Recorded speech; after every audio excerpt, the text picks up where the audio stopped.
You can find us audibletrials.com/late night parents. There's more than 180,000 titles that are available for you. We want to thank our good friends. Also, the WW Network for the work that we've been doing behind the scenes with them. We will be on site at Monday Night Raw in less than 2 weeks. Really excited about that. So we get pitched all types of products, and for the most part, we try to jump in and help out where we can. And we have a bunch of new blogs on latenightparents.com, so when you get the chance, we want you to go there. I'm not sure tonight, since we have a full guest list, if we're going to have the ability to go and read a few of the blogs. So, but without further ado, I think first in the queue is Jan Arnaud. Really, really, really excited to have her. As I've mentioned before, international educator, trainer in collaboration and community development, leadership, and interfaith concerns. She's an author of 8 books and still writing, and that's the beautiful thing about it. She's not stopping. Ladies and gentlemen, we have Jan Arnaud. Jan, how you doing? I'm just great. How are you? Pretty good, pretty good. Thank you so much for taking a few minutes out of. Pretty good. Thank you so much for taking a few minutes out with some of our listeners. Well, for asking me, I really appreciate it. Oh, definitely. And I want to say thank you to our friends, I believe, Ascot Media. Yeah. For making this happen. But I will tell you, Jan, I received your book from our good friends at Ascot Media on the same day as the riots. I mean, they broke wild in Baltimore, and it was all over television. So I received your book. The FedEx gentleman rang my doorbell, and I'm like, oh, a package, okay. And then I open it up, and then I'm watching CNN, and I'm like, oh, this is right on time. And I want to say, Jan will jump right into it. It's like, I start reading this, and I want to just read a couple of things to you that you provided to, your readers. Is there's an overexposure to video games in which the object is to solve conflicts or gain power by using force. I'll read something else. The average child watches 22,000 hours of television by age 18, compared to only 11,000 hours spent in the classroom cognition data. And I'll read something on page 3, where it says children and teenagers in the United States are 17 times more likely to die from a gun than are their peers in the top 25 other high-income countries combined. Jan, thank you for this book. Tell us, why did you write this book? That's an interesting question. I've been involved in the field of violence by and against children for probably 30 years. And when I go and speak, and when I do workshops, the most often heard comment I get is just tell me what to do. It's not rocket science. In this book, there are over 400 things that people can do that cost nothing. And the bad news, of course, is the problem is enormous. But the good news is that it's so big that everyone has an opportunity to help find a solution. And every one of us can make a huge difference. If we don't do something now, it's moving forward so quickly that we're left behind. If we want to see our children grow up in this culture of violence that we have created for them, they haven't created, they only think they're in charge. And you my own friend. So I know. And we have a tendency to blame the victim, but it's not their fault. We created this culture of violence. So if we want them to grow up in this culture of violence and then perpetuate it into the next several generations, we should do nothing. If we want to stop it in its tracks, we can't do that. And you can see in the book there are hundreds and hundreds of things to do, depending on where your child is, what you're interested in. Nobody has to do everything, but everybody has to do something. And I can only speak for myself and my wife and our kids, and we try to keep them involved and engaged in extra activities, whether it's the school, the church, with a third party function, or somewhere in the community. And I'm not saying that's the recipe for success. I'm going to say that, but that's what my parents did for me when I was that age. And I'm just thinking it's just, you have to, just what you said before, you have to be involved. Yeah, we have to be actual participants in our children's lives because we are their first and best teachers. We can't be on the periphery. We have to be involved. And I'll bet you have open channels of communication with your kids too. Yes, and that's key. There's certain times when we're sitting at the dinner table, and I just got with a large family or like the Brady Bunch or something, but I'm like, we need to have an open and honest conversation. And I mean, my daughter is 13, my son's going to be 8, and I'm not sure how much longer I'm going to be able to have that relationship, that open and honest with because I know at some point there's a switch, and that switch happens, and the next thing you know, you're like, uh-oh. Then I've lost them for a few years. Mm-hmm. I have a theory about that, which is when the kids enter puberty, aliens come and take them away. And they leave these alien kids in their place, and then the trick is if you don't kill the alien, then you get your own children back at about age 19 or 20. That's what I was wondering. I want to thank you for that because I was going to say, when do they come back? When do they come back? They do. They say, you know what, Dad? It made sense. I understood what you're saying. You were pounding this knowledge into my head, and I was resisting it, but now I'm ready to take it all in. Well, I have to tell you, I mean, I'm hearing that now from my kids. They're in their 30s, and my first one is 35. He dropped out of high school after 3 years and did drugs for 2 years, and then decided to go back to school, get a GED, aced it, got picked up on scholarship in college. He's now a trauma surgeon in New York. Oh, so the point that I'm making here is that we have no throwaway children. Right. They are all worth investing in. And nobody said it was going to be easy. Jan, I know I'm getting a little off topic, but I feel compelled to share with you. My dad wanted to go to Foxwoods, and that's the casino in Connecticut. And it was one of those times where I said, okay, we'll go. Let's go on a Saturday. And my dad is 83. But so this was some time ago. Let's say this is a few years ago. I'll give it like maybe 10 years ago. And I'm 44. And I said to Dad, as we were driving, and I said to Dad, I just want to let you know something.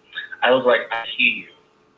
All those things that you said to me, I just don't know if I ever really met you, but now I get it. Because he would always say to me, when you have kids, this stuff is going to make sense. And I know that's some of the things you said to your kids. Oh, yeah. And you have no idea how good it feels to hear that from your own children. There's another point that I'd like to make, though, that even if you don't have children, you're still raising them. Because every economic decision we make in this country raises children. Every election, every person you elect to office is raising children. So even if you don't have children of your own, it's like the vaccination thing. Don't just do it for your own children. Do it for the other kids who are going to come in contact with other children. We have to be there for our kids. When you said that you were involved in your kids' lives, I think that's extraordinary. One of the most important ways we can be involved in their lives is to be in their school system. Schools are ours. Yes. We pay them. And Totally. My kids, I've been wearing the same perfume since I was in high school. So, I'm in a little bit of a rut. All of my kids' friends knew the smell. And when I would come into their school, 3 stories up, I think, some of the kids would say, "Oh, Chloe or Abe or Sam, your mom's here." My kids knew. The kids knew that I wanted to be involved in the school and in their lives. And they were proud. They were really happy that I was doing that. And the studies have shown that the more you're involved in your children's lives, especially at school, the better they're going to do, not only in grade-wise, but for the rest of their lives. Mm. So tell me this much. I know from reviewing your book, the intended readership, but I want to ask you this question. You've written 8 books, and I would love to have you back to discuss each and every book. But I want to know, when did you realize you wanted to be a writer? That's funny. I didn't. Oh, no, I can't say that. When I was tiny, I must have been 3 years old, I was at my grandmother's house in Washington, D.C., and all of my other cousins and my siblings were out playing, and I was upstairs in one of her rooms taking apart paper bags and stapling them together. And I couldn't write yet, but I knew my alphabet, so I was putting a letter on every page. That's the earliest that I recall doing anything with books and with writing them. But I did not train as a writer. I trained as a photographer, and all I ever wanted to be was a war photographer. And I've done some of that, but when I started writing, it doesn't stop. I can't think about things to express without putting them in book form, which is a terrible thing these days because people have stopped reading books. Right. That we have attention spans that used to be with the depth of a Cocker Spaniel, and now our attention spans are that of gnats. I know teachers who have to teach in sound bites in order to get messages across. So, I just want to jump in and say, if it's not 140 characters, people don't read it. That's right. So maybe my next book, I should write on Twitter. What a great idea! That's a great idea, Hey, and you thought of this idea, you were on day 10. That's even better. I'm going to write it down. Next book, Twitter. Yeah. That is great. What a terrific statement. Oh my goodness. Hey, I want to know this much. From someone who has an extensive writing background, what surprised you about, let's just take any book. You just said in the Line of Fire. What surprised you about the process of writing your book?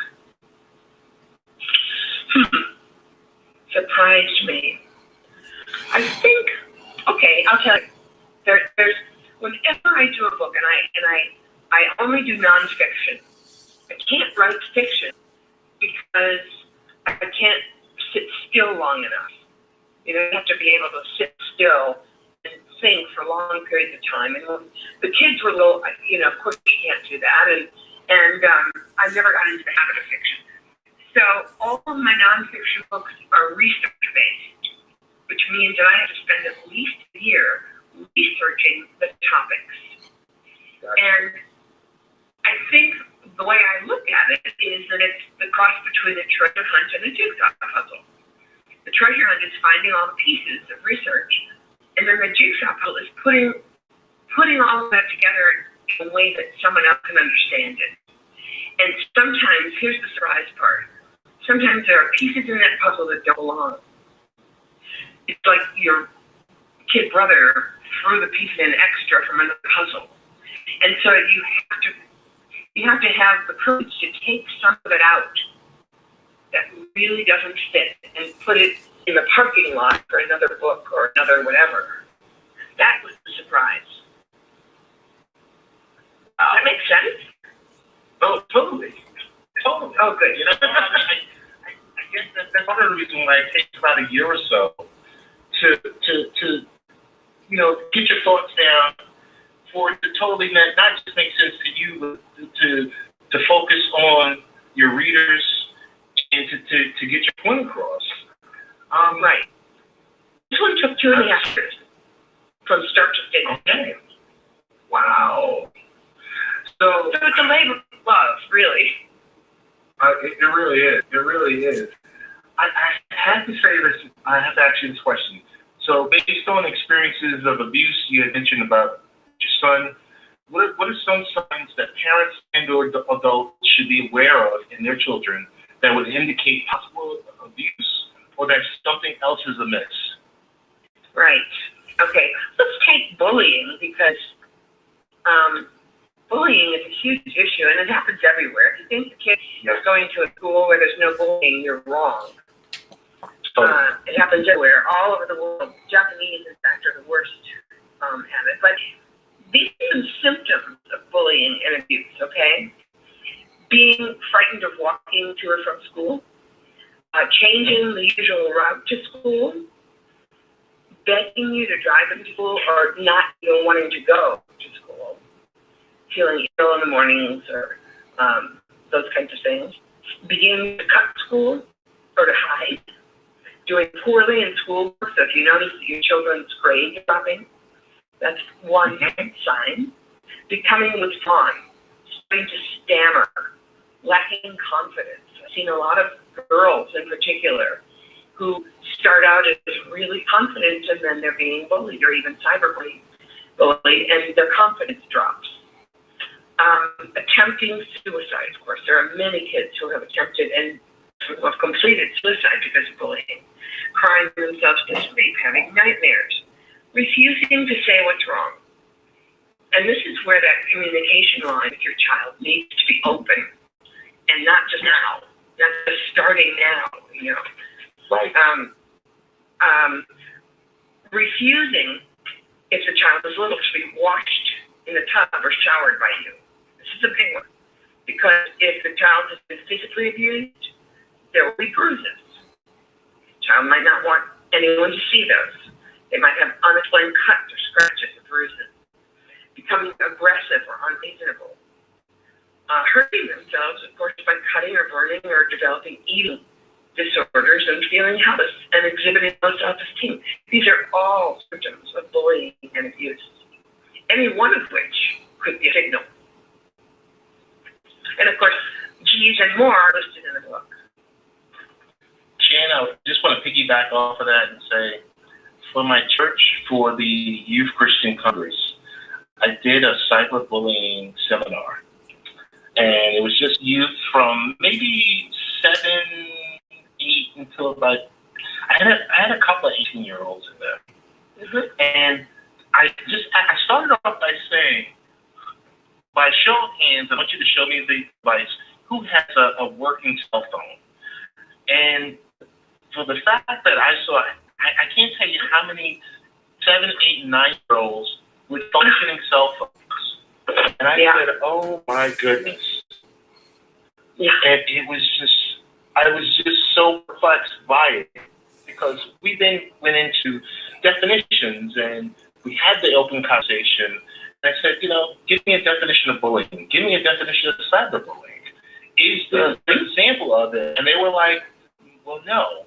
Well, have you ever said to, I said, have you ever said to someone or to your friends online, if this person is ugly or fat? And they were like, well, yeah, I said that. And I'm like, oh my. Yeah, yeah. Do you know that every 30 minutes in this country, a teenager attempts suicide because of bullying or cyberbullying? Wow. And almost 50 kids are bullied every 5 minutes in the United States. And if your listeners would like a sample chapter on bullying, I'd be happy to email it to them. That's Just have to great. email me. Gotcha. So do you have my email Gotcha. address? I do have your email address. I want to ask you one more question, and then I know we've taken up a lot of your time. Oh, no, I'm delighted. I guess my next to last question was, what do you like to do when you're not writing?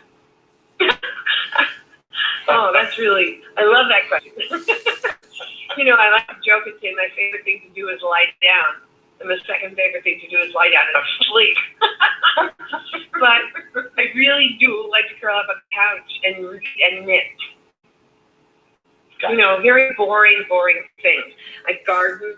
This year I'm going to try to grow cotton because I want to be able to spin it and knit it. Yeah. But I also have my artwork, I have my photography, I have all of those things. There is very little time in my life for doing what you might call nothing. Okay. I'm pretty busy most of the time, but I love what I do. And this is what I do. I mean, this is the sideline. It's like a musician is an actual musician and doesn't have a day job, you know? Because they're actually playing all the time. Well, this is the kind of work that I do all the time. So it's either writing about it or talking about it or doing workshops on it or being on the radio about it. Gotcha. Jan, my last question for you is, so what's next for you? Are you working on your next book? Do you have a title for it? Or do you have a subject matter? Yes, and this is something I've been working on for more than 20 years before we had the internet. So the internet has made it a lot easier. It's called Voiceless Victims. And the voiceless victims refers to children who have been at risk in war and conflict situations. And this is a project. So it includes an exhibition of the artwork and poetry from the Spanish Civil War to the present of children all around the world who have been at risk in conflict and war, and a book and a film highlighting some of those children's lives and the resilience factors, what allowed them to actually grow up and into adulthood. So that's next. Wow. Jan, I can't thank you enough for coming on just for a few minutes. We definitely want to have you back because you are, like I said, a wealth of information. You are like, a walking, talking encyclopedia, and we appreciate just the time you spent with us. So tell us through social media. Now, I have every way to get in contact with you on social media, and I will make this available in a blog for all of our listeners or my parents. But give us your Twitter and Facebook. If we wanted to get in contact with you, what would be the best way? The best way is email because I obsessively check my email. And it's JARN as in Nancy OW @IGLOU.com. And if anyone has any questions that they didn't get answered tonight, just email me. And of course, I'd be happy to send that sample chapter out to anyone. Chan, we want to give you a round of applause.